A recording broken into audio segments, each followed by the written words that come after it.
rijalan katsiran wa nisaa wattaqullaha allazi tasaaluna bihi wal arham innallaha kana 'alaikum raqiba ya ayyuhalladzina amanu taqullaha wa qulu qawlan sadida yuslih lakum a'malakum wa yaghfir lakum dzunubakum wa may yuti'illaha wa rasulahu faqad faza fawzan 'azima.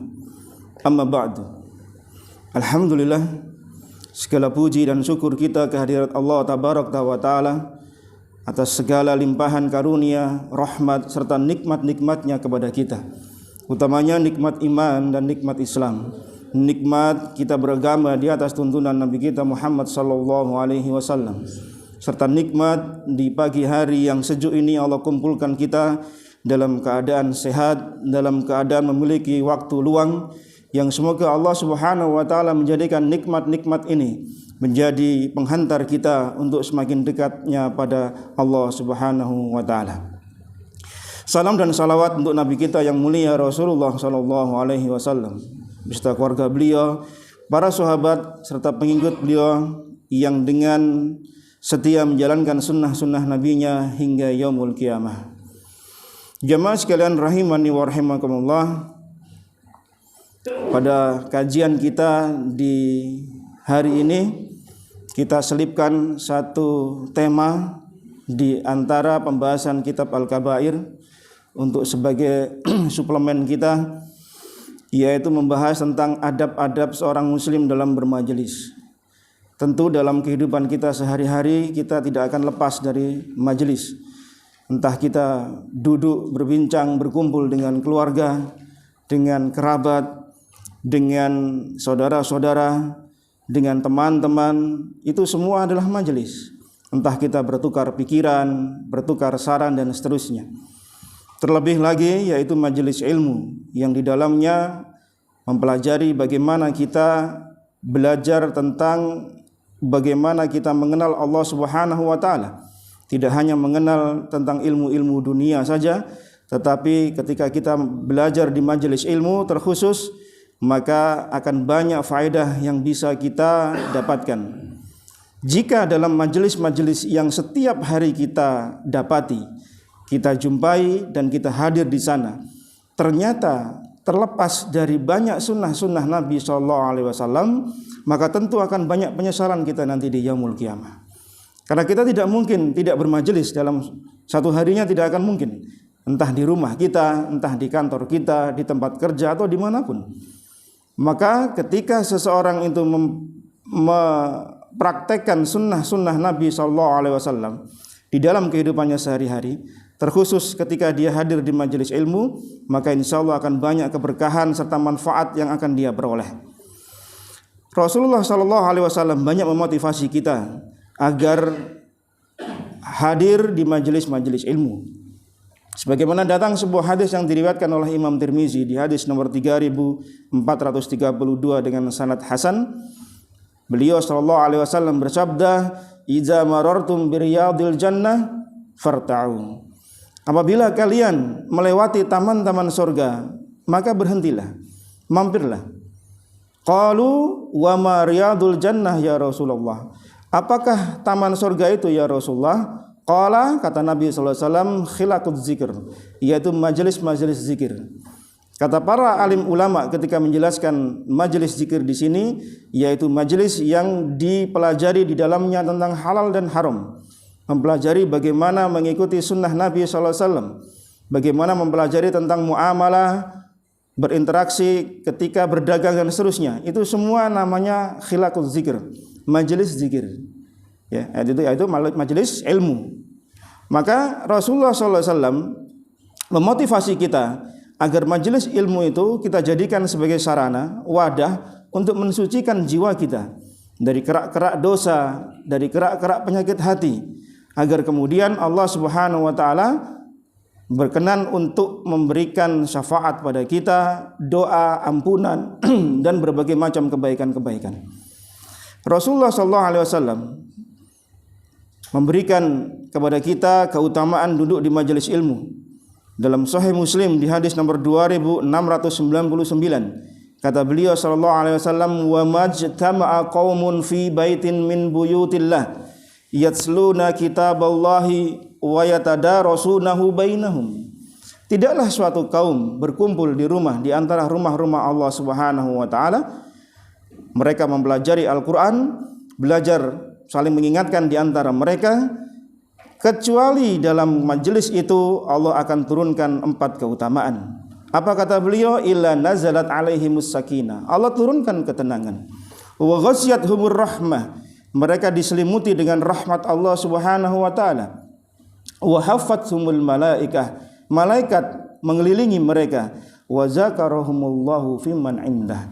Dan Allah menyebut-nyebut nama-nama orang yang hadir di majelis itu di sisi Allah Subhanahu wa taala di hadapan para malaikatnya. Ini cukup bagi kita jamaah sekalian, memberikan motivasi agar kita hadir di majelis ilmu. Perhatikan sebuah kisah yang diriwayatkan oleh Imam Bukhari di hadis nomor 66.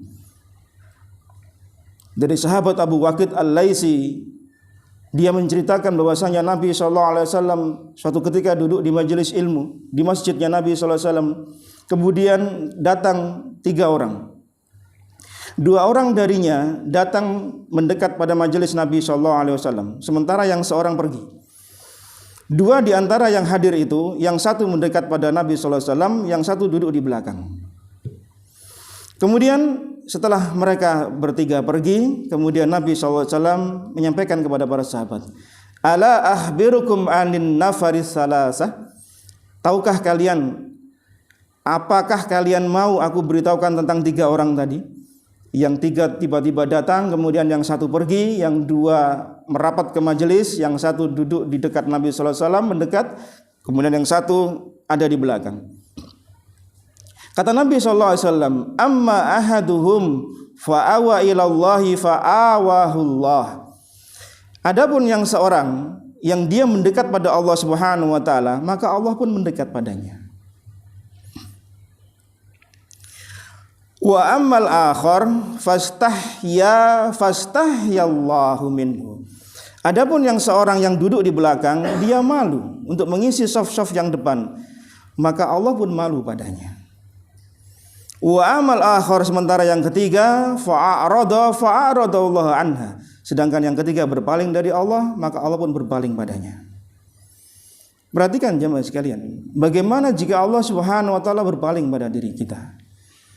Kita tidak mau datang di majelis-majelis ilmu, tidak mau hadir di majelis-majelis zikir yang membicarakan tentang halal haram, sunnah dan yang bukan sunnah, maka ini adalah satu musibah bagi diri kita jika kita berpaling dari majelis-majelis tersebut. Memang jamaah sekalian, masuk di majelis ilmu, belajar tafaqquh fid din, thalabul ilmu itu berat. Tetapi tidak akan berat bagi orang-orang mukmin. Karena jika di dalam hati seorang hamba itu ada benih-benih kemunafikan, dia berat untuk bisa hadir di majelis ilmu. Apa kata Nabi SAW dalam hadis riwayat Imam Tirmizi di hadis nomor 2684 dengan sanad sahih? Khoslatani la tajma'ani fi munafiq. Tidak akan terkumpul 2 sifat pada diri orang munafik. Apa itu? Husnu samtin wala fikhu fid din, yaitu akhlak yang terpuji dan semangatnya dalam menuntut ilmu. Nih perhatikan jemaah sekalian. Tidak akan terkumpul pada diri orang munafik 2 sifat, yaitu sifat terpuji akhlaknya dan yang kedua semangatnya dalam thalabul ilmi. Maka perhatikan diri kita. Jika kita ada kemalasan untuk hadir di majelis ilmu, hati-hati, barangkali ada benih-benih kemunafikan dalam hati kita. Karena Nabi menyebutkan tidak akan terkumpul pada diri orang mukmin, yaitu orang munafik, kecuali 2 sifat. Artinya 2 sifat ini adalah miliknya orang mukmin, yaitu akhlak yang terpuji dan semangatnya dalam menuntut ilmu. Tatkala Jibril alaihissalam datang pada Nabi SAW, mereka duduk di sekitar Nabi SAW. Kemudian melihat ada seseorang datang kepada Nabi SAW. Ya, ini menunjukkan jemaah sekalian bahwasanya ilmu itu didatangi, bukan mendatangi. Walaupun di masa era seperti sekarang ini kita diam saja di rumah, kita bisa menimba banyak ilmu, ya, entah dari media-media sosial dan seterusnya. Tetapi hukum asalnya menuntut ilmu itu didatangi. Sebagaimana para sahabat Nabi SAW datang pada majelisnya Nabi SAW, dan ini ditunjukkan dengan Jibril datang pada Nabi SAW, yang kita kenal dengan hadis Jibril, ya, hadis yang sangat masyhur. Maka para ulama menyebutkan salah satu faedah dari hadis ini adalah ilmu itu didatangi, bukan mendatangi. Maka dikatakan oleh Imam Malik rahimahullah, al-ilmu yu'ta wa la ya'ti. Ilmu itu didatangi, bukan dia datang dengan sendirinya. Ya. Artinya apa? Ada semangat bagi diri kita untuk hadir di majelis ilmu, dimanapun itu berada. Ya. Karena Rasulullah SAW juga mengajarkan kepada para sahabat dengan sikap seperti itu. Dan di antara adab-adab seorang muslim dalam bermajelis adalah yang pertama, dia tidak datang menghadiri majelis yang di dalamnya terdapat kemungkaran. Dia tidak akan datang di sebuah majelis yang majelis itu potensi besar mendatangkan kemungkaran. Mengapa? Karena dengan duduknya dia diam di majelis yang ada kemungkaran, maka hukumnya sama dengan pelaku kemungkaran tersebut. Dia duduk di majelis, ada kemungkaran, dia diam, maka dia dihukumi sama dengan pelaku kemungkaran tersebut. Dia hadir di majelis ghibah, membicarakan keburukan saudaranya. Dia diam, tidak memberikan klarifikasi, tidak memberikan sanggahan, tidak memperbaiki, membersihkan nama baiknya si fulan dan seterusnya, maka dia dihukumi sama dengan pelaku ghibah aktif. Ya, dia pasif di majelis itu, tetapi karena dia diam, maka dihukumi sama dengan pelaku aktif. Apa bentuk-bentuk majelis ghibah, majelis-majelis yang banyak kemungkaran yang kita diperintahkan Nabi SAW untuk menghindarinya, yaitu majelis di dalamnya ada ghibah, membicarakan orang lain, namimah, mengadu domba di antara dua saudaranya. Kemudian ada majelis yang isinya ada kata-kata yang keji. Terus kemudian majelis itu menyembunyikan keburukan, tidak disebutkan keburukannya, berkhianat kepada kaum muslimin, menyebarkan rahasia rumah tangga, itu ada ya, jamaah. Kalau berkumpul itu isinya ngerasani pasangannya, itu ada. Ya. Biasanya bapak-bapak itu, kalau ibu-ibu jarang biasanya. Itu menceritakan keburukan pasangannya. Wal iyadu billah aja Mas. Dia menceritakan keburukan suaminya, suami menceritakan keburukan istrinya. Ini majelis buruk ini. Ya, majelis mungkar. Kemudian majelis yang di dalamnya membicarakan tentang hubungan suami istri. Ya, wal iyadu billah seperti ini. Kemudian majelis yang di dalamnya berisi fitnah, menuduh dan seterusnya. Karena Nabi SAW bersabda dalam sebuah hadis riwayat Imam Abu Dawud nomor 4338, di Tirmizi nomor 2168 dengan sanad sahih, innan nas idza ra'az zalim falam ya'khudhu ala yadayhi aw syaka ay ummahumullahu bi'iqab. Sesungguhnya jika manusia melihat seseorang melakukan kezaliman, ya, kemudian dia tidak mencegah orang itu dari kezalimannya, maka Allah akan meratakan azab kepada semuanya. Jadi kalau ada satu majelis, kemudian ada kemungkaran, kita diam saja, maka kalau Allah menurunkan azab itu rata. Tidak akan pilih-pilih. Oh ini orangnya baik, ini orangnya buruk, enggak. Semua Allah sama ratakan. Karena apa? Diamnya orang yang tahu kemungkaran dan dia diam. Lalu bagaimana solusinya? Satu, imma kita mencegahnya untuk tidak melanjutkan kemungkarannya. Dua, kita pergi dari majelis itu. Kalau kita tetap diam di sana tanpa ada pengingkaran, tanpa ada pencegahan, maka kita dihukumi sama dengan pelakunya. Maka pastikan dahulu sebelum kita pergi di majelis itu, ini majelisnya baik enggak? Karena kalau tidak, kata Nabi SAW ketika beliau mencontohkan majelis yang buruk dalam riwayat Tirmizi nomor 2801 dengan sanad hasan, wa man kana yu'minu billahi wal yaumil akhir fala yajlis ala ma'idatin yudaru 'alaiha bil khamr. Dan barang siapa beriman pada Allah dan hari akhir, jangan duduk di majelis yang meja itu diedarkan minuman khamr. Artinya apa? Majelis ini majelis kemungkaran. Kita diam tidak mencegah kemungkaran tersebut, tapi justru hadir dan menikmatinya, ya sama berarti hukumnya dengan pelaku kemungkaran tersebut.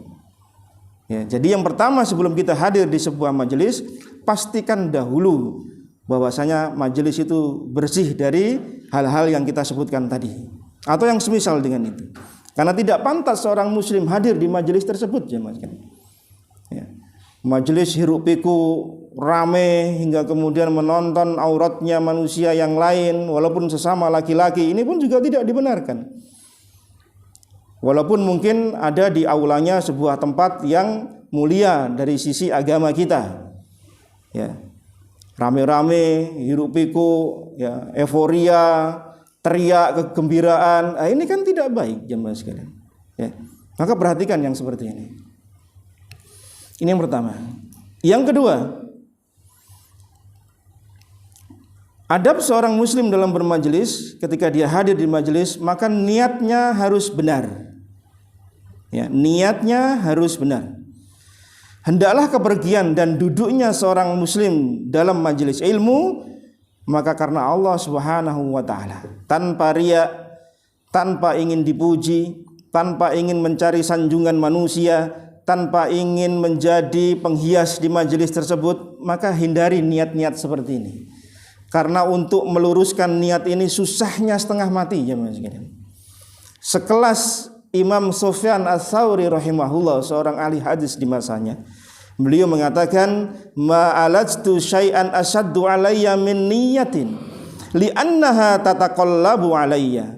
Tidaklah ada yang lebih sulit aku obati melainkan untuk menata hatiku, karena dia senantiasa bergerak-gerak. Hari ini ia niatnya benar, besok bisa berubah. Sebelum berangkat niatnya benar karena Allah, sampai di majelis ilmu berubah niatnya. Ini terus bergerak terus. Maka beliau Sufyan Ats-Tsauri rahimahullah menasihatkan pada dirinya dan untuk kita, tidak ada yang lebih berat untuk dinasihati dalam dirinya, diobati kecuali apa? Menata niat. Maka niatkan karena Allah Subhanahu wa taala. Maka dikatakan oleh Imam Ahmad bin Hanbal rahimahullah, al ilmu la ya'diluhu syai'un lima sahhat niyatuhu. Ilmu itu tidak akan bisa ditandingi keutamaan-keutamaannya dengan amal apapun jika niatnya benar. Jika niatnya benar, ilmu itu bisa mengalahkan amal-amal yang lain. Maka dikatakan oleh hadirin yang ada di situ, bagaimana ya Imam niat yang benar dalam menuntut ilmu? Maka dikatakan oleh Imam Ahmad bin Hanbal rahimahullah, yanwi raf'al jahli an nafsi wa an ghairihi. Yang pertama, niat yang benar dalam menuntut ilmu adalah mengangkat kebodohan dari dirinya. Niatkan ketika hadir di majelis ilmu, satu, niat saya untuk mengangkat kebodohan dari diri saya. Saya nggak tahu ilmu ini, saya ingin belajar di majelis itu. Karena semakin seseorang itu tahu ilmu, maka semakin tahulah dirinya bahwasanya dirinya adalah orang yang jahil, banyak kekurangannya. Semakin kita gali ilmu-ilmu ad-din dengan berbagai macam cabang-cabangnya, maka semakin tahulah kita, oh iya saya ini tidak tahu apa-apa ternyata. Dan apa yang kita pelajari sampai dengan detik ini tidak ada secuil dari ilmu agama yang Allah turunkan kepada Nabi sallallahu alaihi wasallam. Maka untuk apa kemudian kita sombong? Kita merasa lebih wah, kita merasa lebih berwawasan daripada yang lain. Tidak, jemaah sekalian. Demi Allah itu akan menghancurkan nilai-nilai amal ibadah kita. Maka niatkan yang benar, yaitu apa? Untuk mengangkat kebodohan dari diri kita. Yang kedua apa? Mengangkat kebodohan dari orang lain, yaitu dengan kita sampaikan kepada orang lain, terutama pada keluarga kita, istri kita, anak-anak kita, orang tua kita, kerabat kita. Sampaikan ilmu yang kita dapat, faedah yang kita dapat. Jangan sampai hanya untuk konsumsi diri kita sendiri, untuk orang lain pula, terutama kerabat kita yang terdekat, yaitu siapa? Istri, anak, orang tua, saudara-saudara kita.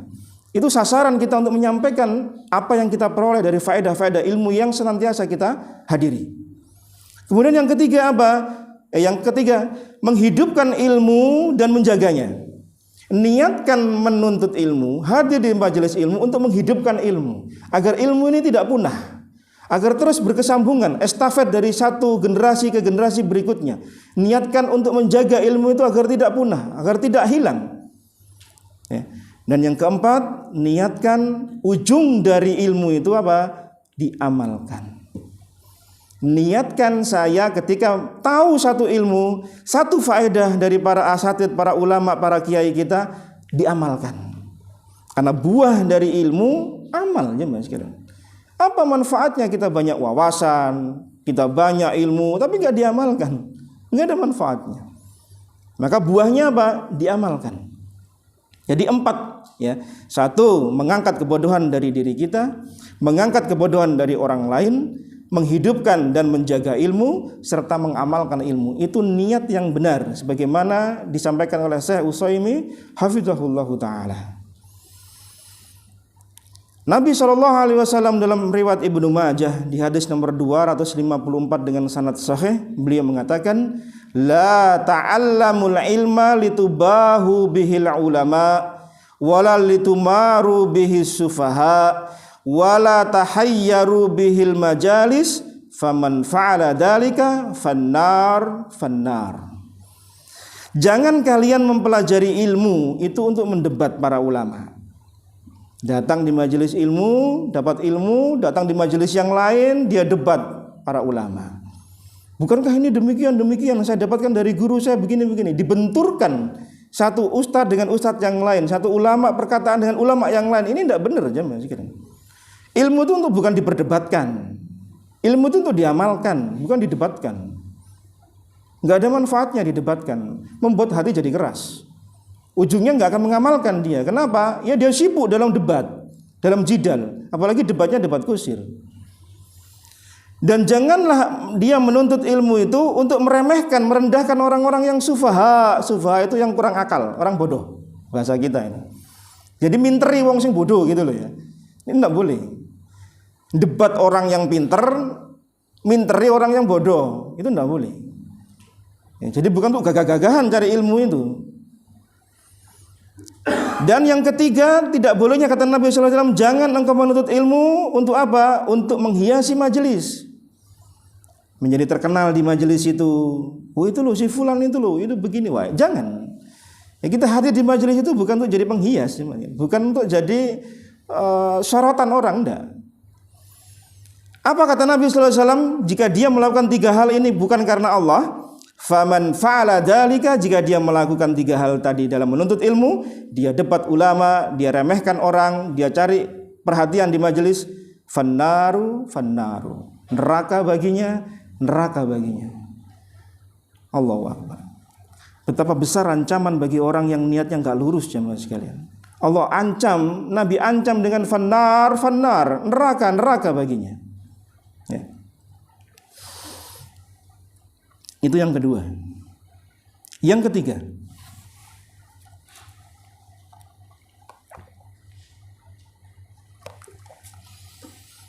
bersemangat menghadiri majelis ilmu. Beliau sallallahu alaihi wasallam, sebagaimana hadis di awal muqaddimah kita sebutkan tadi, menganjurkan kita untuk hadir di majelis ilmu.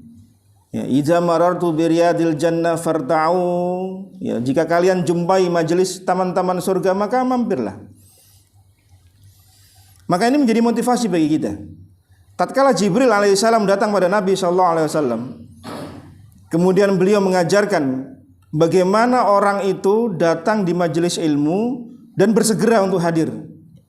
Jangan kemudian menunggu. Ya, kalau sudah ada kajian itu jamnya sekian waktunya, jangan ditoleransi. Wah, paling ustadznya tokohnya telat gitu ya. Mundur. Ya, panitia memundurkan majelis 15 menit atau dibikin pengumuman itu setengah jam sebelum majelis yang sebenarnya terjadi gitu ya. Majelisnya jam 8:30, dibikin kajian jam 8, padahal aslinya 8:30. Untuk mencari toleransi orang setengah jam. Jangan dibiasakan seperti itu, jemaah sekalian. Mindset berpikir kita biasanya paling ustadznya telat. Itu tidak berlaku bagi saya. Kalau saya lebih hadir lebih dulu daripada jamaahnya. Apalagi kalau subuh gitu. Kadang masjid belum dibuka, saya sudah hadir di situ. Marbotnya kadang merasa malu, loh Ustaz wis teko gitu. Sampai di suatu tempat itu kemudian takmirnya marah sama marbotnya, kemudian besok bulan depannya datang, dia lebih dulu daripada saya. Karena saya biasanya datang setengah jam sebelum subuh itu biasanya datang kalau jauh gitu. Kecuali karena satu dan lain hal. Dan qadarullah jamaah sekalian, intermezzo saja ya. Tadi saya bangun itu, saya lupa, saya ngapain gitu. Istri saya mengingatkan bangun 2:30. Ya saya bangun, mandi. Saya terus mikir, saya mau ngapain jam segini ini? Saya lupa kalau saya tuh punya jadwal di sini. Betulan, saya lupa tadi. Setelah sholat lail di rumah tuh saya mikir, oh iya ya, saya mau ke suku asri. Ya alhamdulillah saya nggak lupa sampai saya subuh gitu loh ya. Saya ingat gitu, saya benar demi Allah saya lupa tadi itu. Saya ngapain ya hari ini ya? Agak blank tadi itu saya agak blank ya. Padahal malam tuh saya belajar, saya murojaah untuk hari ini. Tapi kok ya qadarullah paginya itu saya lupa tadi itu. Saya mau kemana itu saya bingung, saya duduk diem tuh saya mikir mau kemana saya. Oh iya saya ke sini. Masya Allah. Ya. Jadi bersegera aja, bersemangat datang di majelis ilmu. Sebagaimana dicontohkan oleh Nabi Sallallahu Alaihi Wasallam dengan para sahabat. Dicontohkan Jibril Alaihissalam datang pada Nabi Sallallahu Alaihi Wasallam. Ini semangat. Ya, semangat. Ya, jangan kendor. Yang keempat, bersegera datang di majelis ilmu dan tidak terlambat. Kalau tadi semangat, yang ketiga, yang keempat bersegera. Jangan ditunda-tunda. Ya, segera datang. Dahului yang lain. Cari tempat yang nyaman. Ya. Sebagaimana dicontohkan oleh Imam Ahmad bin Hanbal. Ketika beliau masih remaja, masih kanak-kanak, oleh ibunya dinasihatkan, ya anakku berangkatlah engkau ke majelisnya ulama ini, ulama ini. Imam Ahmad mengatakan, ya ibu ini kan masih belum subuh. Iya, datanglah engkau sebelum subuh, sebelum adzan subuh di majelisnya ulama ini. Imam Ahmad sudah diajari adab oleh ibunya untuk hadir sebelum waktunya kajian sudah ada di tempat. Jadi jangan sampai keduluan ustadznya, jemaah sekalian. Jangan sampai keduluan ustadznya. Kalau bisa lebih dulu hadir. Nek ustadznya telat mungkin bisa dimaklumi gitu ya. Nek jamaah hadir itu tidak pernah absen masalahnya. Tidak pernah ngasih uzur sama ustadznya. Kalau ustadznya nggak hadir, datang terlambat ngasih uzur kan? Maaf saya terlambat, saya macet. Nek jamaahnya nggak hadir, terlambat tidak pernah ngasih uzur sama ustadznya. Ayo, pernah nggak? Nggak pernah tak? Iya, nggak hadir aja nggak absen kok sama ustadznya. Padahal saya beberapa orang tuh sering hafal soalnya, nggak kelihatan saya cari. Di beberapa tempat yang saya sering kelihatan, saya lihat di wajahnya. Oh si A, walaupun saya nggak tahu namanya. Oh si A, si B. Saya tanya, ini kok nggak ada kemana, nggak ada kemana. Seperti itu kebiasaan Nabi SAW. Nggak ada sahabat ditanya, kenapa? Sakitkah? Ada keperluankah? Ada ini? Ditanyakan. Ya. Jadi bersegera jemaah sekalian. Tapi jangan pula kalau subuh ya mentang-mentang tidak ada polisi, mentang-mentang lalu lintas sepi, lampu merah diterjang. Ayo, siapa yang suka di traffic light itu merah diterjang aja? Kajiannya telat nih kok. Wes. Saya pernah disalip kayak gitu tuh. Kenceng. Ada motor nyalip saya. Ternyata sampai di majelis ketemu di parkiran. Duh, gila sih nyalip aku mah. Lah kalau dia terjatuh bagaimana? Kan nggak bisa ngaji akhirnya. Ya, sambil saya ketawa lihat saya, loh Ustaz. Ya, dia hafal motor saya. Ternyata dia nyalip saya tadi. Kok kenceng sekali ya Allah. Saya batin ini wong itu kondi. Ternyata ketemu di parkiran majelis yang saya mau ngisi sebenarnya. Ya, jangan mentang-mentang lampu merah, sepi nggak ada orang, nggak ada kendaraan, bablas saya telat kajiannya, jangan. Ya. Maka datanglah lebih awal. Datang lebih awal. Yang kelima, pakailah pakaian yang bagus saat hadir di majelis ilmu. Ya, pakailah pakaian yang pantas untuk duduk di majelis ilmu. Ya. Karena hendaknya seorang penuntut ilmu itu tampil dalam kondisi bersih, rapi, ya pakai minyak wangi sehingga tidak tercium bau-bau yang tidak sedap di majelis yang hadir. Sebagaimana dicontohkan oleh Jibril alaihissalam dalam Sahih Muslim yang kita kenal tadi dengan hadis Jibril, Ya. Umar radhiyallahu an mengatakan, "Idza tala'a 'alaina rajulun syadidu bayadus siyab, syadidu sawadis sa'ri, la yura 'alaihi asarus safar." Hadis tentang rukun Islam, iman dan ihsan. Ya. Aksannya antum menghafal ini. Hadis ini antum hafal. Ada di Arba'in Nawawi ada. Ya. Di Muslim nomor 8 nomornya. Aksannya dihafal, hadis ini bagus sekali. Ya.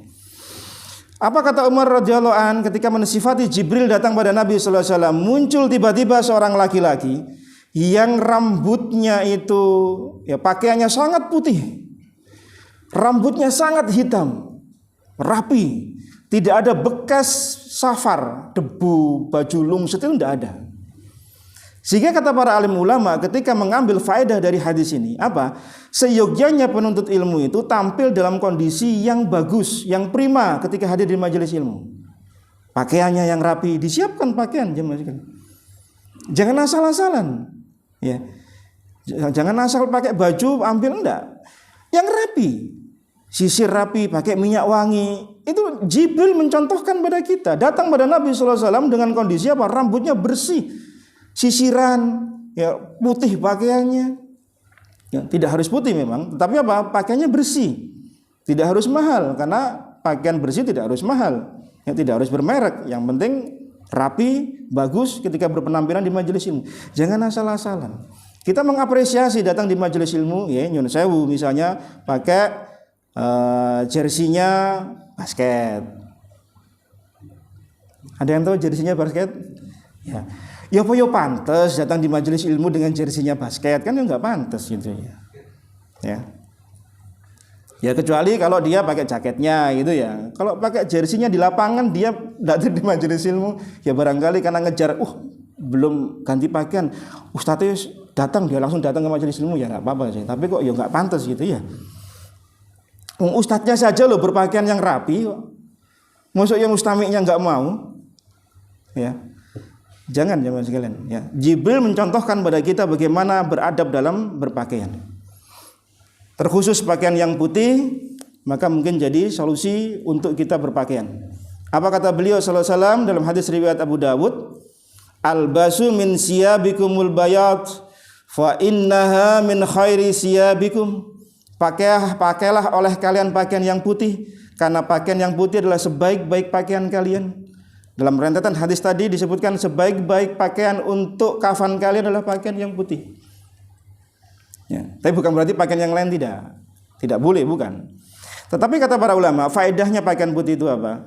Kalau kotor itu cepat kelihatan, sehingga cepat dicuci. Beda dengan pakaian yang warnanya gelap.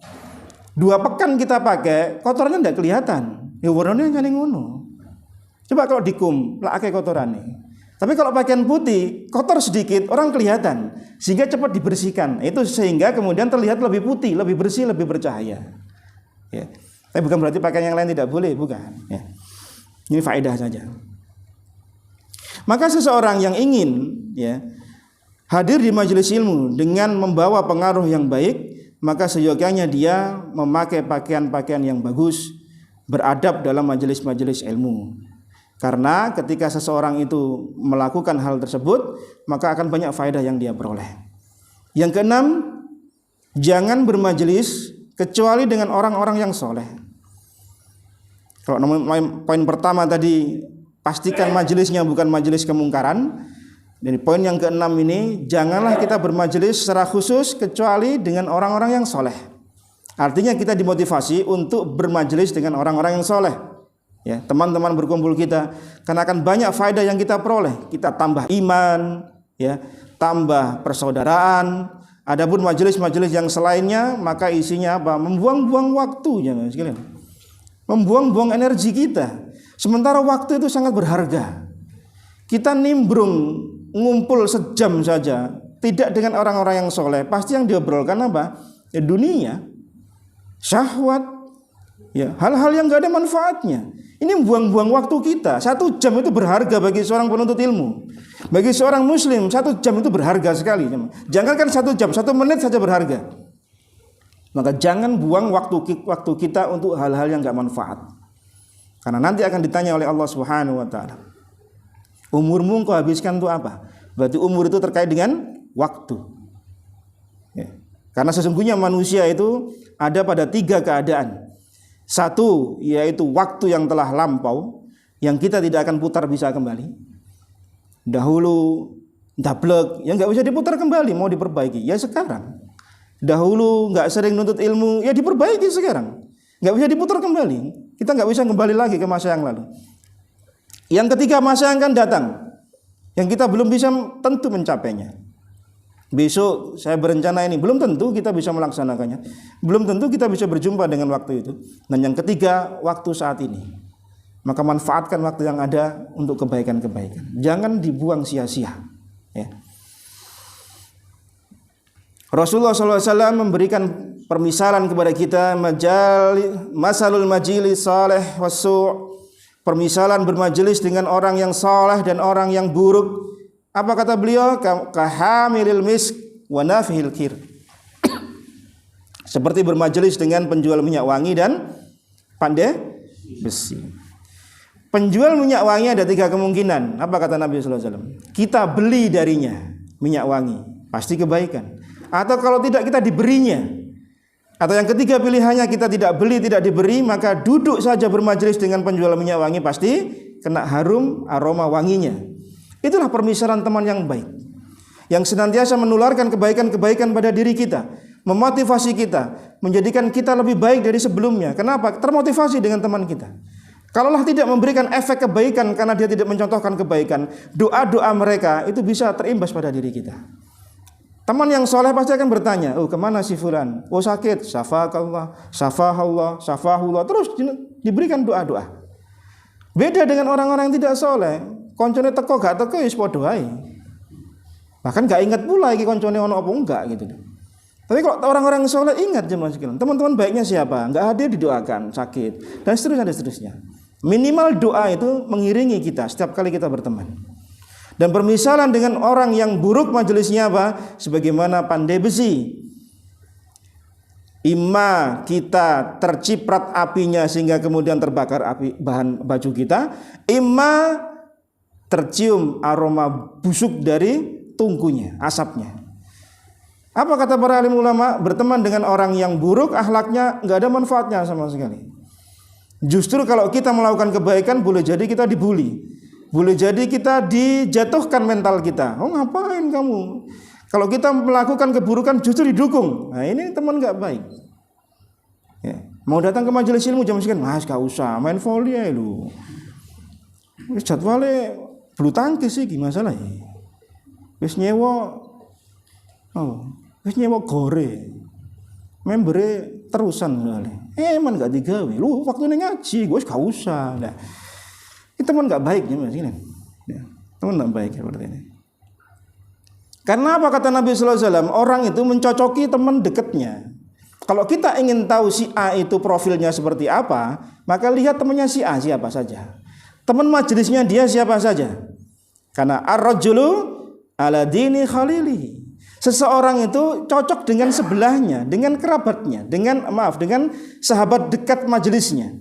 Fal yang gurmai khalil kata Nabi sallallahu alaihi wasallam. Maka perhatikan dengan siapa engkau berteman. Kalau majelismu isinya adalah orang-orang yang suka ghibah, maka lesanmu akan mudah menggibah. Kalau majelismu adalah orang-orang yang suka zikir, maka insya Allah lesan kita akan mudah berzikir. Demikian seterusnya dan seterusnya. Ya, jadi majelis itu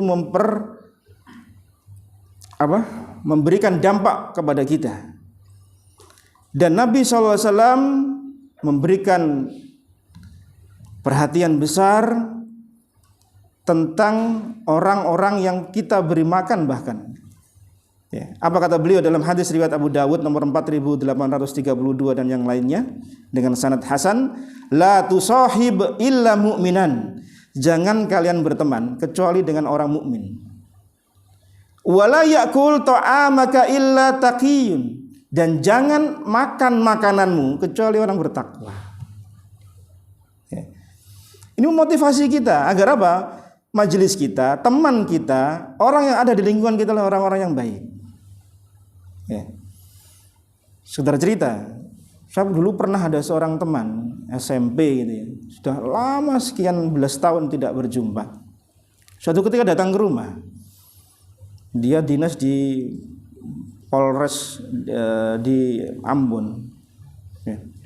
Cuti dia pulang ke Surabaya, jumpai saya, surprise bagi saya karena sudah lama nggak pernah ketemu, tahu-tahu datang. Kemudian dia setelah pulang pamitan, salaman gitu, ada yang nempel di tangan saya, ya, salam tempel. Loh, saya bilang ngapain? Saya bilang, enggak, saya ingin yang makan harta saya adalah orang bertakwa. Dia nukil hadis ini. Saya kaget betul, karena saya waktu itu hadis ini belum tahu saya. So, saya cari, ada kalimat seperti itu ada ternyata. Dia nukil hadis itu. Saya bilang saya bukan orang bertakwa. Saya bilang, enggak, saya berharap kamu orang bertakwa. Masya Allah. Seperti tersengat saya dengan apa yang dia ucapkan. Ya, seperti ini teman-teman. Orang yang baik itu dia ingin harta yang dia keluarkan, yang mengkonsumsi oleh orang-orang baik. Karena apa? Ada keberkahan dari harta yang dia keluarkan. Ada pahala setiap suapan yang dimakan oleh orang lain yang bertakwa, dia mendapatkan kebaikan. Bukankah amal jariah bagi dirinya ketika makanan itu menjadi tenaga bagi orang tersebut, kemudian orang itu melakukan amal soleh? Ya. Terkhusus kemudian untuk keluarga kita. Ingat, keluarga kita aja mas sekalian, itu aset berharga bagi kita untuk amal jariah. Ya. Kita bekerja, kemudian kita berikan harta nafkah itu untuk istri kita, dimasaknya dia, kemudian dijadikan makanan, disantap oleh keluarga kita melakukan ketaatan pada Allah Subhanahu wa taala, bukankah jadi amal jariah? Itu jarang terpikir oleh kita. Yang kita mikirnya di luar biasanya. Padahal keluarga kita itu jadi aset berharga untuk kita. Itu nanam amal jariah. Setiap suapan nasi yang kita suapkan pada istri kita dimakan itu senilainya sedekah. Jadi tenaga untuk dia sholat malam, dia baca Quran, dia ngomong anak kita, membersihkan rumah, takdim dengan suami. Bukankah itu kebaikan? Dari mana tenaganya? Dari harta nafkah yang kita berikan pada dirinya. Subhanallah. Jadi suami itu enak sebenarnya. Dari sisi ini enak gitu ya. Apa? Dulang pahalanya itu banyak gitu loh. Ya. Jadi jangan pelit-pelit lah jadi suami. Ya, jangan bakhil. Karena banyak keutamaan yang kita bisa beroleh. Itu untuk satu keluarga ya. Satu istri ya. Bayangkan kalau ternyata lebih dari satu. Oh, pada ketawa semua. Loh, lah ya kan itu satu saja ya. Satu perahu kita berikan nafkah, masya Allah, pahalanya luar biasa. Belum listriknya yang kita bayarkan, airnya dia gunakan untuk wudhu, listriknya untuk belajar anak kita untuk baca, masya Allah. Itu satu rumahnya mas kira. Apalagi kalau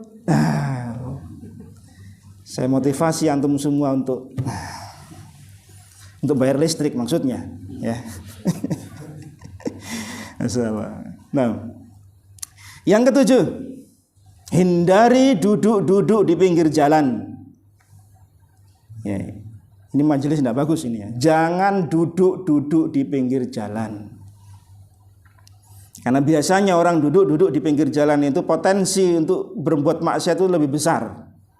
Ya, terdorongnya dia apa? Paling tidak ganggu orang. Biasanya kalau kita sudah dari majelis atau pulang dari sholat, tidak langsung pulang. Masih ngumpul di perapatan, ya, ngobrol lagi. Kayaknya majelis yang tadi belum selesai, diteruskan lagi majelisnya tadi. Nah ini potensi untuk berbuat keburukan.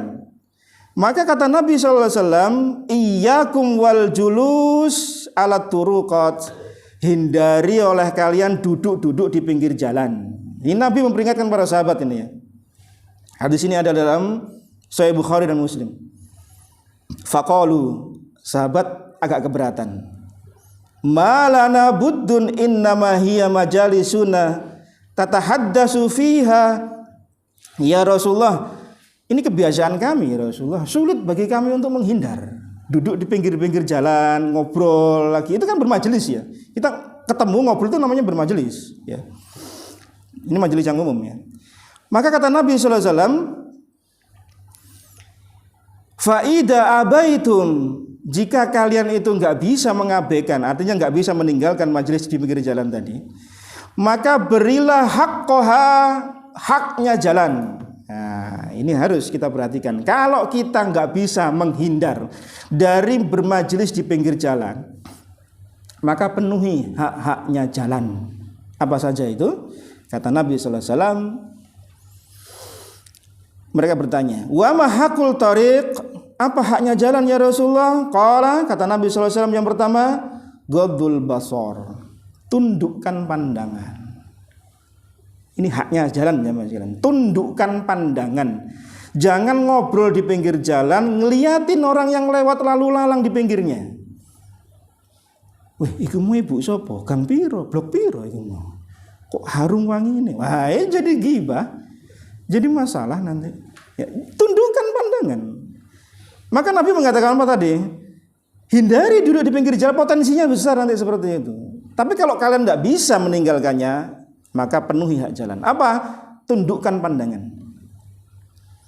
Wa kaful adza. Singkirkan halangan. Ada gangguan, singkirkan, jangan cuek.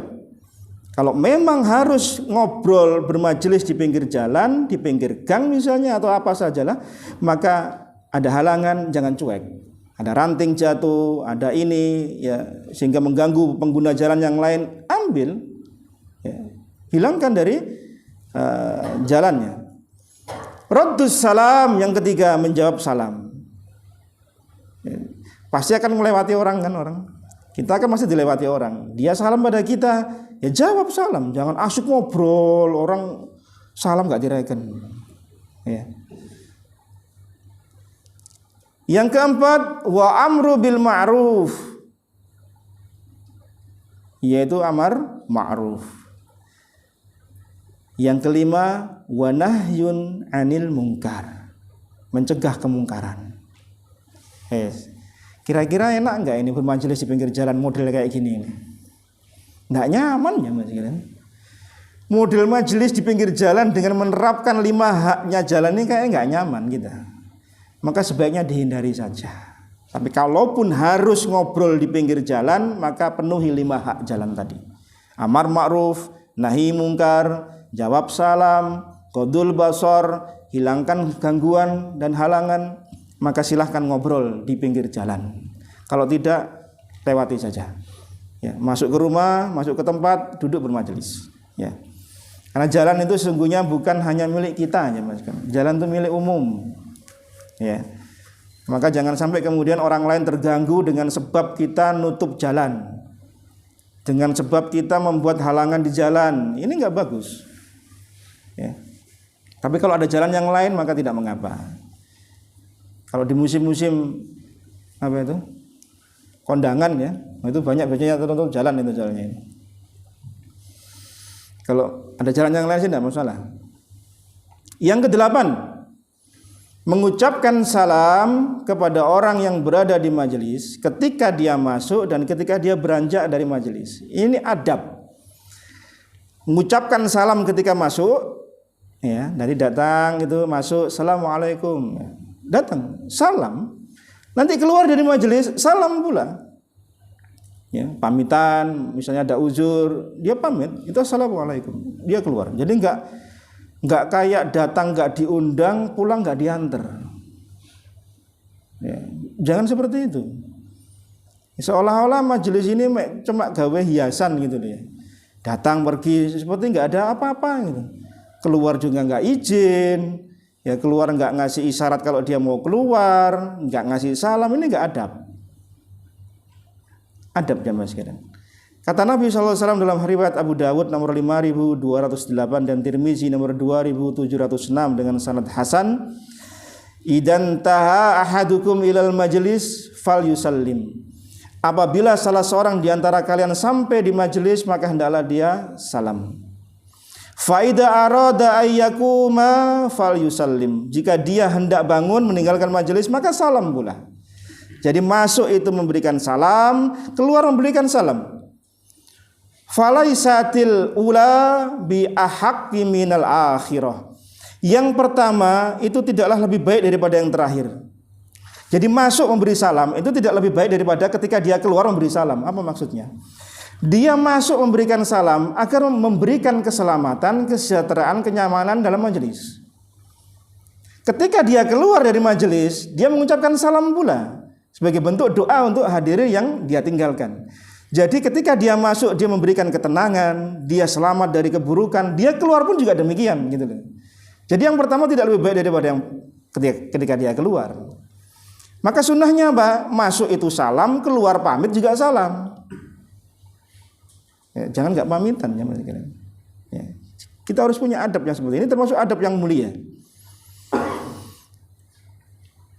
Karena salam ini adalah termasuk sebab munculnya kecintaan di antara kita.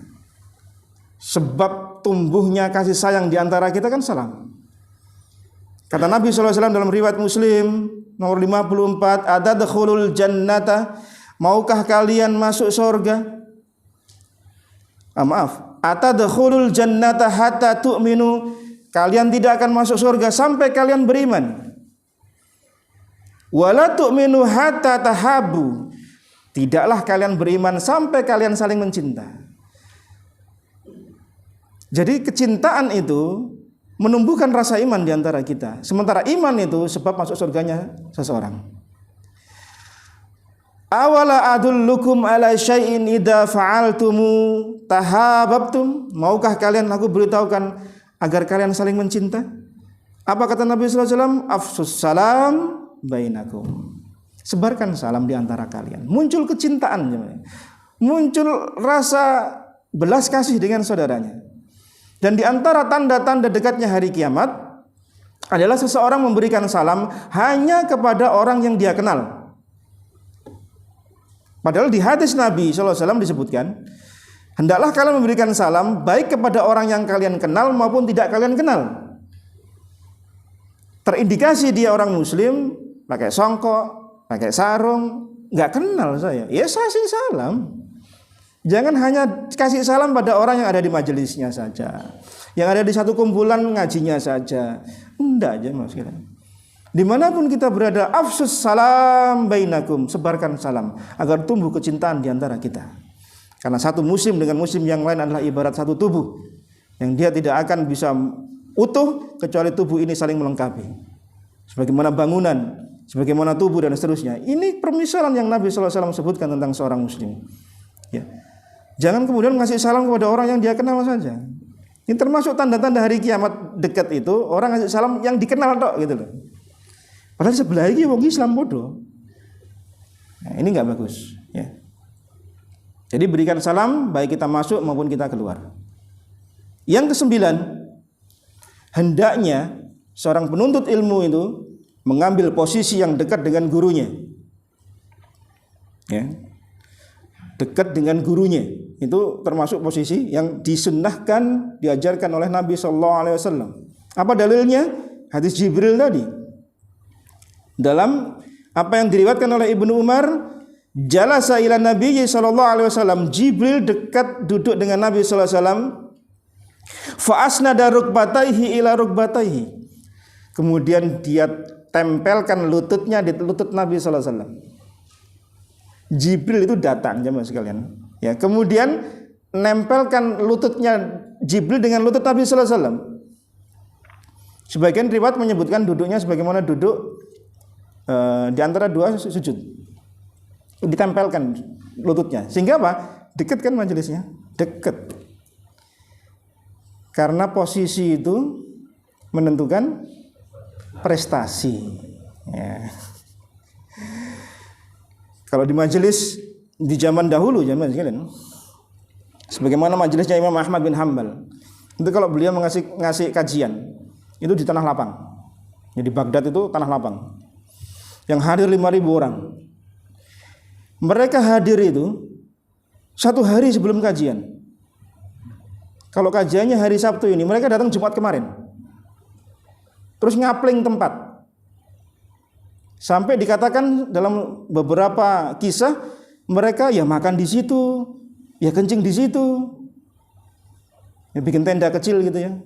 Untuk apa? Supaya tempat itu kalau dia pergi nggak diambil sama orang. Karena posisi menentukan prestasi. Semakin jauh dia dari majelis Imam Ahmad, nggak denger ya. Zaman dulu nggak ada mic, nggak ada speaker, sehingga duduknya itu dekat sama majelis terus. Dan keberkahan itu ada. Karena kalau duduk di belakang, apalagi sambil sandar, jam-jam gini, lu ya kayak ngantuk timbang ning ngrungokno. Kita aneh manduk-manduk itu paham, ternyata ngantuk jangan begini. Cekluk gitu. Ngantuk ternyata. Duduk di depan, mendekat pada majelis itu disunnahkan. Sebagaimana Jibril duduknya mendekatkan lutut beliau dengan lutut Nabi sallallahu alaihi wasallam. Ya.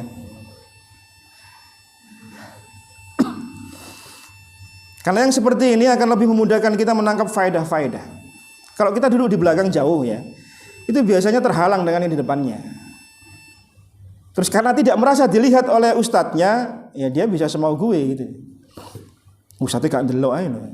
Kalau di depan kan beda. Ya, depan-depan gini nih, mau macam-macam kelihatan, sungkan. Oh ya ustadz ya. Ya contoh ya. Ya paling tidak seperti itulah. Ya. Tapi faedah ilmu akan banyak dia peroleh. Ya, akan banyak dia peroleh. Itu yang ke-9. Ya, dekat duduk dengan gurunya. Yang 10 berhalaqah. Ya, duduk melingkar dan tidak terpencar. Sunnahnya jamaah sekalian, majelis itu melingkar. Itu sunnahnya, ya, melingkar ini. Ya. Dan jangan duduk di tengah-tengah. Jadi bancaan nanti. Jadi halaqah itu sebenarnya melingkar, kemudian nutup terus. Ya. Melingkar penuh, depannya lagi. Itu sunnahnya demikian. Ya.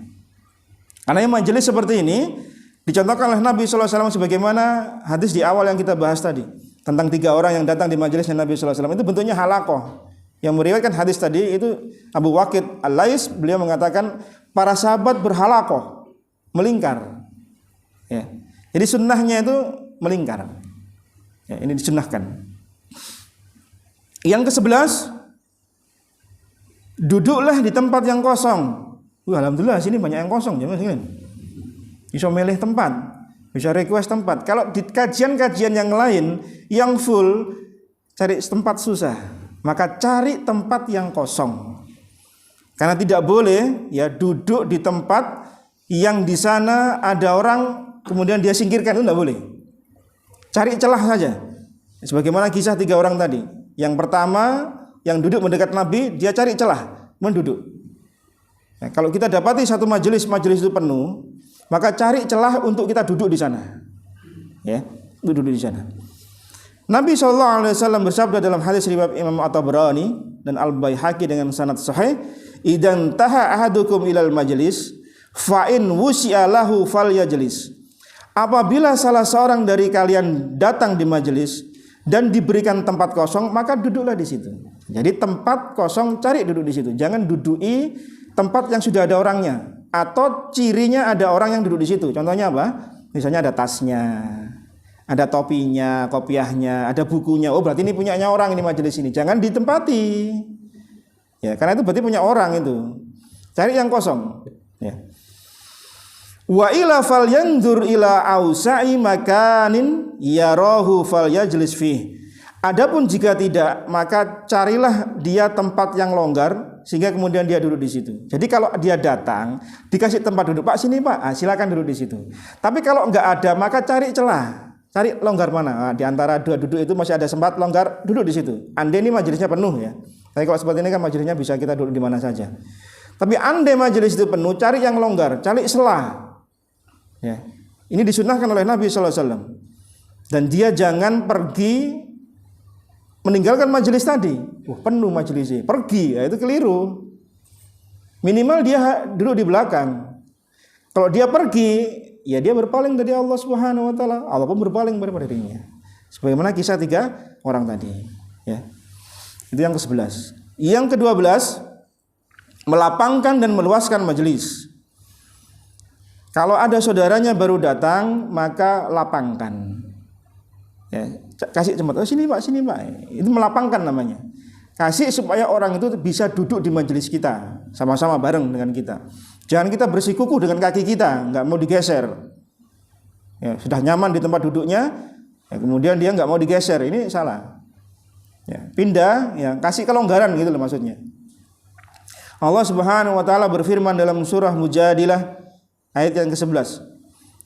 Ini dalil untuk melapangkan dan meluaskan majelis. Ya ayyuhallazina amanu idza qila lakum tafassahu fil majalis fafsahu.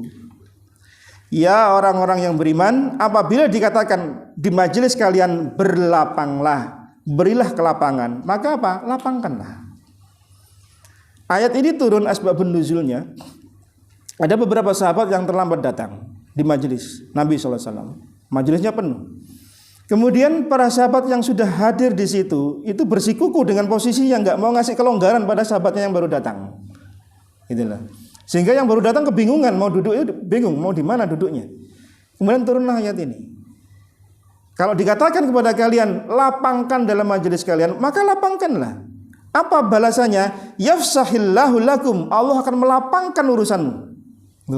Subhanallah jemaah sekalian. Maka ini kaidah yang bisa kita ambil. Apa kata para ulama? Al jaza min jinsil amal.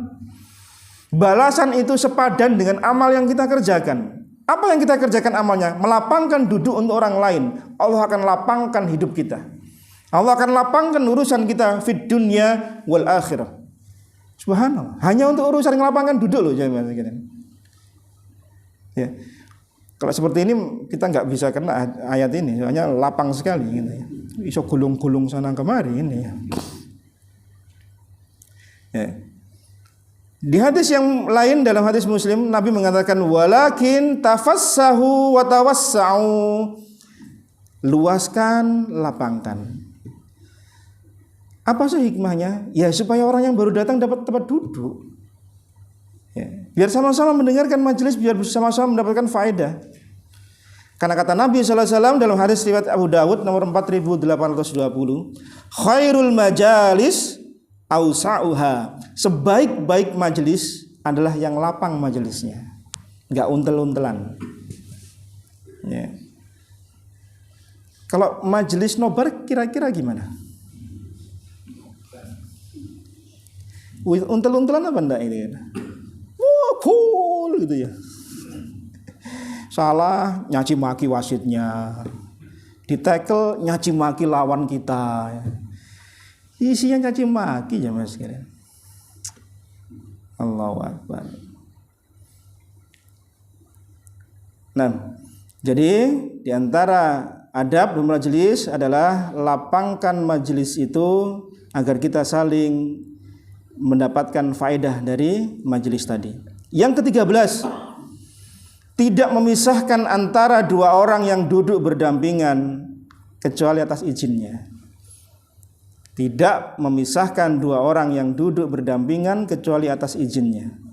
Apa kata Nabi SAW dalam Abu Dawud nomor 4844? La yujlas baina rajulaini illa biizniha. Jangan kalian duduk di antara dua orang kecuali atas izinnya. Ya, orang sedang duduk berdua gini ya. Kita tahu-tahu langsung nyelon-nyelon di tengah-tengah gini. Apa faedahnya? Apa hikmahnya? Karena boleh jadi berdua ini sedang membicarakan sesuatu hal yang sifatnya rahasia. Boleh jadi dia sedang membicarakan suatu hal yang penting. Lah kok kita moro-moro di tengah-tengah gitu loh. Enggak adab. Ya, enggak punya kesopanan. Kecuali diizinkan oleh keduanya. Oh, silakan monggo di sini. Ah, duduk bertiga. Enggak apa-apa. Tapi kalau nggak diizinkan, cari tempat lain. Karena boleh jadi ini sedang ada pembicaraan rahasia, pembicaraan penting dan nggak boleh diganggu oleh orang lain. Maka jangan mengganggu majelisnya. Ya, tidak boleh. Ya, Nabi melarang hal tersebut. Bahkan dikatakan oleh Nabi SAW dalam hadis Abu Dawud yang lain, la yahillu, tidak halal li rajulin ayufarriqo baina isnataini illa biizniha. Memisahkan dua orang yang duduk berdampingan. Tidak halal kata Nabi SAW. Berarti haram memisahkan dua orang yang duduk kemudian dia di tengah-tengah duduk, itu nggak boleh. Kan ada ya saking akrabnya dengan yang keduanya lemor-lemor takut, ya nggak boleh itu. Karena kaget boleh jadi dia ganggu pembicaraan, kenyamanan dan seterusnya. Ya, jadi tidak boleh. Ini ditekankan pada orang yang sedang berbincang, ya, karena dikhawatirkan apa? Mengganggu. Nah, hikmahnya apa? Mengganggu orang yang sedang duduk. Karena mengganggu tidak boleh. Ya, mengganggu itu tidak boleh. Walaupun tujuan kita baik loh ya. Contoh apa? Mencium hajar aswad, hukumnya wajib apa sunnah? Sunnah. Mengganggu orang lain, Wajib apa haram? Haram. Mana-mana yang didahulukan? Kita bisa mencium Hajar Aswad dengan mengganggu orang kanan kiri depan belakang kita. Mencium Hajar Aswad itu ada beberapa keadaan kan. Kalau lapang maka menciumnya langsung. Yang kedua mengusap kemudian mencium tangan kita yang kita usap tadi. Atau kalau tidak mampu keduanya maka dengan isyarat. Sebagaimana Nabi SAW melakukan ketiga hal tadi. Ya, beliau berikan isyarat dengan tongkat beliau atau apa saja yang dekat beliau. Nah, kalau memberikan isyarat maka mengucapkan Allahu Akbar. Itu Nabi SAW. Jamaah saat seperti itu dibanding dengan jamaah tahun seperti sekarang kan tidak sebanyak zaman dulu kan? Tidak sebanyak zaman sekarang kan? Itu pun Nabi memberikan isyarat gitu kan. Artinya keadaan ini itu sunnah, mencium Hajar Aswad. Kalau mengganggu orang itu yang berdosa. Nah, sementara kita ingin mencapai yang sunnah, tapi kita mengganggu orang lain, ini tidak boleh. Apalagi sampai kemudian bayar orang untuk kemudian mencium Hajar Aswad. Ditagih 100 real yang pojokan kan. Jadi kalau nggak mampu ya sudah gitu. Ini sunnah kok. Sunnah. Ganggu orang tidak boleh jemaah sekalian. Ya, ganggu orang tidak boleh. Kita merangsek masuk sampai mengganggu orang kanan kiri kita, itu kan tidak boleh. Apalagi bagi ibu-ibu, kamu wanita, ya jangan. Jadi santapan orang-orang yang besar-besar nanti, penyet KB kita nanti. Saya pernah lihat itu ada orang itu diangkut gitu cuman, diangkat sama temennya itu, kayak ngangkat barang itu loh, ya. Dioper, estafet, terus ketika nyium diginikan, terus ditarik lagi belakang. Allahu Akbar.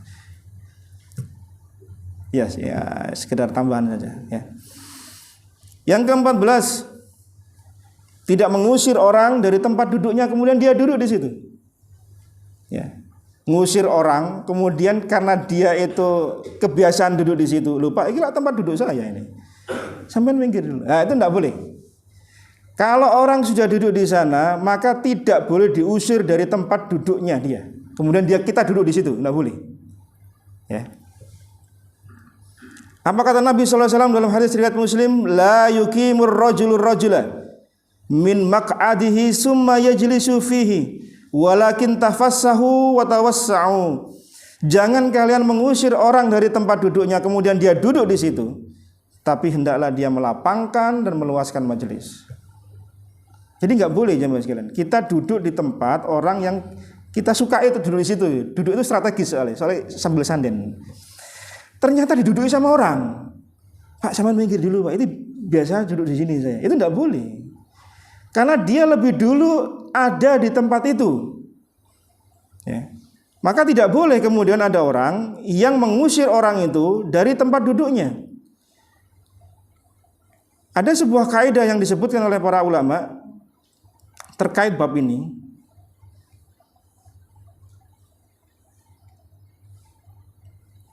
Ahaqqun nas biha man sabaqa ilaiha. Yang lebih berhak mendapatkannya adalah orang yang lebih dulu meraihnya. Untuk hal-hal yang mubah ya. Kalau dia itu dapat duluan, ya dia yang berhak. Kalau dia duduk di situ, maka dia yang berhak dapat. Jangan diusir, enggak boleh. Ini kaidah ini sama juga dengan kondisi ketika ada seseorang yang dipersilakan duduk di situ karena mungkin barangkali sungkan. Ustadznya datang terlambat gitu ya. Di majelis kemudian ada orang, Ustadz sini aja duduk sini. Kemudian dia berdiri ngasih duduk tempat ustadznya. Kira-kira ustadznya ini duduk di situ apa enggak? Ya. Kira-kira gimana? Asar dari Ibnu Umar memberikan contoh pada kita. Ibnu Umar pernah datang satu majelis. Siapa enggak kenal Ibnu Umar? Ya, putranya Umar bin Khattab, seorang fakih di kalangan sahabat Nabi SAW. Datang satu majelis, kemudian Umar ini dipersilakan duduk oleh orang tadi. Kemudian orang ini berdiri, pergi. Biar duduknya digantikan oleh Ibnu Umar. Wa kana Ibnu Umar idza qama lahu rajulun min majlis lam yajlis fi. Adalah Ibnu Umar, ini di Bukhari di Adabul Mufrad. adalah Ibnu Umar, kalau ada seseorang yang mempersilahkan dia duduk di tempatnya kemudian dia pergi karena Ibnu Umar datangnya terlambat, maka Ibnu Umar tidak mau duduk di situ. Ibnu Umar tidak mau. Ibnu Umar tidak aji mumpung. Mentang-mentang sahabat terkenal datang terlambat kemudian dikasih duduk, dia mau duduk. Enggak. Ibnu Umar tidak mau. Kenapa? Menjaga kewaroan dirinya, menjaga ketawaduan dirinya. Jangan mentang-mentang jadi orang terkenal, datang terlambat pun masih tampak duduk. Bahkan terkadang sudah ngapling soft, orangnya nggak ada itu. Ya, sebelum kajian sudah naruh sejadah di situ, sudah naruh sorban di situ, orangnya pergi entah kemana. Kemudian datangnya terlambat. Ini tidak boleh. Yang seperti ini tidak boleh jamaah sekalian. Kecuali dia datang di situ lebih dulu, ada uzur ke belakang, dia taruh tanda di situ, maka dia kembali lagi boleh ditempati. Nah ini dia datangnya memang sengaja, dia terlambat datangnya. Sudah ngapling tempat saya di situ nanti tempatnya. Kan ada kayak gitu ya. Ya. Tapi nggak berlaku bagi khotib jamaah sekalian ya. Di masjid itu ada tulisan khotib. Datangnya terlambat enggak? Terlambat datangnya khotib itu, orang paling belakang kok datangnya. Terus ada orang, wih, ki khotib teko telat sih lo nggone ngarep. Ya sudah silakan duduk di situ. Mereka kok munggah. Jadi khotib nek ngono. Ini enggak berlaku bagi itu maksudnya ya, bukan itu. Lah Ibnu Umar itu untuk menjaga kewaroan dirinya, beliau enggak mau. Karena apa? Boleh jadi orang yang tadi duduk itu dia berdiri, sungkan sama Ibnu Umar. Wah sungkan rek, sahabat besar datangnya terlambat, silakan duduk. Padahal hukum asalnya orang tidak boleh duduk di tempat duduk orang lain. Nah ini Ibnu Umar jaga perasaan seperti itu. Jangan sampai kemudian orang ini berdiri meninggalkan tempatnya karena sungkan sama dirinya gitu loh. Contoh, kita lewat satu tempat orang lain atau tangga atau tempat lain lah, kenal dengan seseorang. Orang lain mengatakan, "Pak, mampir rumah saya." Sering kan dapat kita undangan kayak gitu. Kira-kira jenengan mau mampir enggak? Karena saya yakin yang ngampirkan itu basa-basi tok. Enggak pengen mampir sungguhan itu. Lah, kalau yang seperti ini keadaannya, ya jangan mampir. Karena dia hanya basa-basi saja. Sungkan karena ketemu kita. Ya kepergok kita, mampir Pak ke rumah saya. Aslinya dia enggak mau mampirkan kita itu. Dan kita pun juga paling enggak mau mampir juga gitu. Nah kalau yang seperti ini keadaannya nggak usah mampir. Karena apa? Boleh jadi dia sungkan. Ketidakrelaan seseorang itu jangan dikerjakan. Orangnya nggak rela kok. Aslinya nggak rela dia. Tapi kalau memang tulus, Pak silakan datang ke rumah saya, itu undangan. Nah ini beda ceritanya. Ya. Nah kalau kondisi seperti ini, sebagaimana diberikan oleh Ibnu Umar, ini masuk bab waro. Bab tentang bagaimana dia menjaga muruah, kehormatan dirinya. Jadi tidak mentang-mentang datang terlambat kemudian duduk saenake dhewe. Orang lain pergi dari tempatnya. Ini tidak boleh jamaah sekalian. Ya, ini tidak boleh. Ini termasuk bukan adab yang baik bagi seorang muslim. Karena Ibnu Umar mencontohkan kita seperti itu karena boleh jadi orang itu sungkan, malu dan seterusnya. Ya, Pak mampir, monggo silakan. Itu dia basa-basi jamaah sekalian. Tidak sungguhan itu. Ayo, jujur enggak kita ngomong gitu? Paling basa-basi kita ngomong kayak gitu itu. Kalau orang yang warok, udah makasih, lain kali saja. Ya. Yang seperti itu termasuk bab dalam babul warok. Ya. Supaya kita supaya tidak menyinggung perasaan orang lain. Boleh jadi rumahnya berantakan, rumahnya ada kesibukan, rumahnya belum ready untuk didatangi tamu dan seterusnya, kita datang ujuk-ujuk kan juga nggak bagus. Beda kalau kita memang diundang, sudah janjian sebelumnya pasti ada persiapan dari sahibul bait, maka ini akan baik. Ya. Tapi kalau enggak dadaan, kedantapan jamaah sekalian, datang tamu nggak diundang gitu ya, terus rumah berantakan, tuan rumah pasti bingung. Karena saya di rumah waru itu sering dapat tamu dadaan seperti itu, kedantapan semua. Ya, rumah kita ini open masalahnya. Jadi orang itu bisa datang kapan saja. Kita waktunya tidur, istirahat, dodok tamu. Ya masa mau diusir gitu ya. Datang dari luar kota, dari jauh dan seterusnya. Ya sudah kita terima dengan keadaan kadang ngantuk, kadang capek, kadang enggak nemukan apa-apa, hanya segelas air putih. Ya sudah, gimana lagi? karena nggak ada janjian sebelumnya. Masa mau ditolak? Karena tamu kalau datang itu membawa keberkahan, keluar rumah membawa keburukan-keburukan dari rumah kita. Ya. Demikian jemaah sekalian rahimani wa rahimakumullah, ada 14 adab, masih ada separuh lagi 30 adab ini yang saya catat. Jadi ada masih 16 lagi adab. Ya. Memang saya selipkan di kajian kita membahas al-kabair supaya ketika kita bermajelis dipenuhi dengan adab-adab terkhusus di majelis ilmu. Ya, supaya ada keberkahan, ada faedah yang kita peroleh, tidak hanya kita datang kemudian pulang tanpa ada bekas yang bisa kita peroleh dari kebaikan-kebaikan. Nah, demikian jamaah sekalian rahimani wa rahimakumullah, semoga bermanfaat. Mudah-mudahan kita bisa lanjutkan lagi sisa dari adab bermajelis ini di kesempatan yang akan datang. Allahu a'lam bishawab. Saya tutup dengan doa atau ada yang bertanya? Monggo, Pak.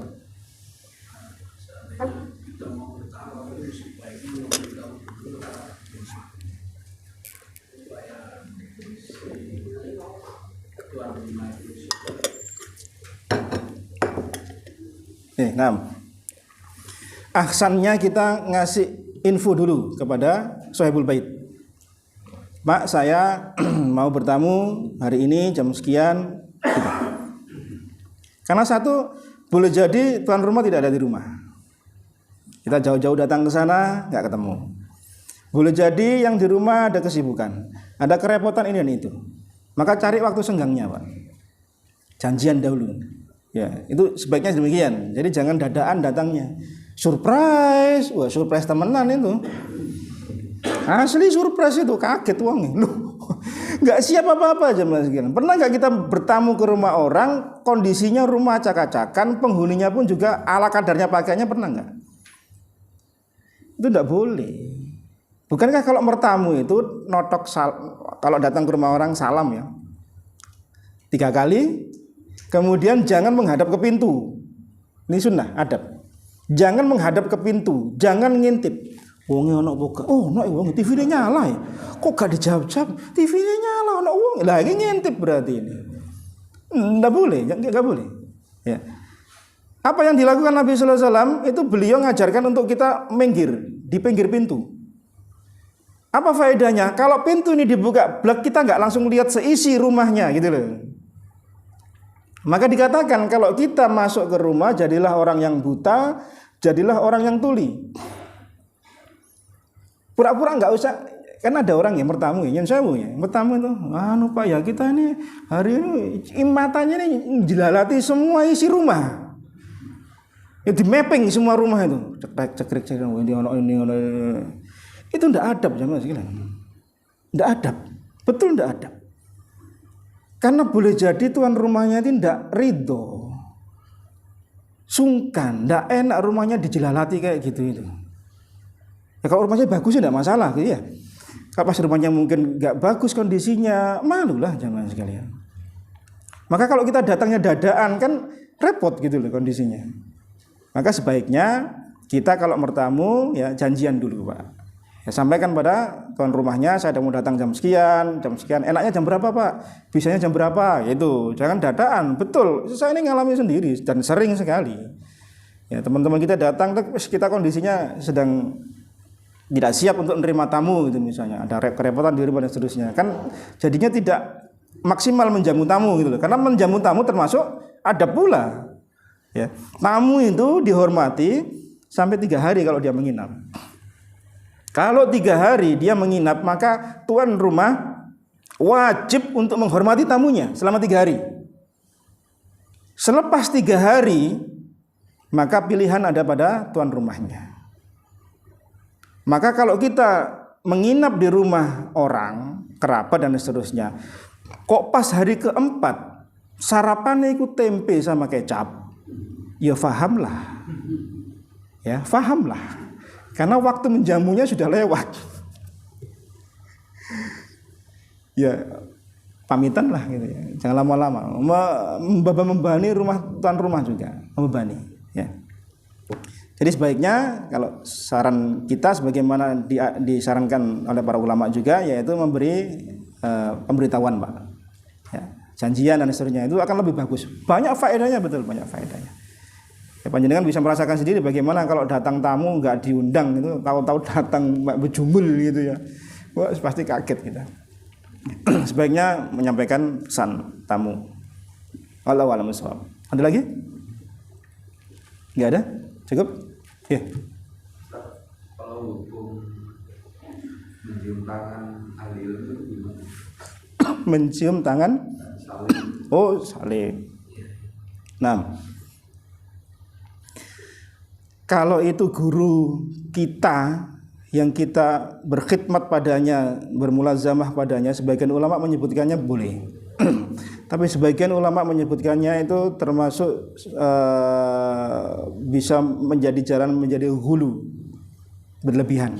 Tapi kalau mencium tangan orang tua itu diadabkan, disunnahkan, ya, orang tua kita.